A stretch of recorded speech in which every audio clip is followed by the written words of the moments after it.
Hi friends, అందరికీ good morning. చాయ్ తాగిరా? మేమైతే చాయ్ తాగినామా. వీళ్ళైతే రెడీ అయ్యారు, స్కూల్ ఉంది. ఇప్పుడైతే అయ్యారు, పాలు తాగిర్రు. అందుకే సాప దులుపుతారు, కారీలు తిన్నుండే పాలల్లో. మాదైతే ఇగో పిల్లలకైతే జీరా రైస్ చేసిన టిఫిన్లకు. జీరా రైస్ అయితే వండిన,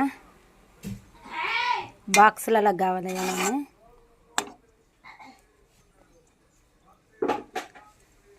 నాకైతే ఇట్లా ఇష్టము జీరా రైస్.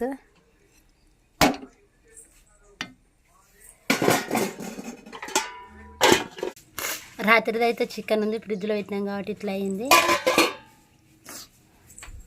టిఫిన్లకు మా ఆయనకైతే మాకు తినడానికి ఇప్పుడు మా ఆయనకు టిఫిన్స్. కూరగాయలు మస్తుగా ఉన్నాయి, వండొచ్చు ఏదో ఒకటి. ఇక బుడకాయ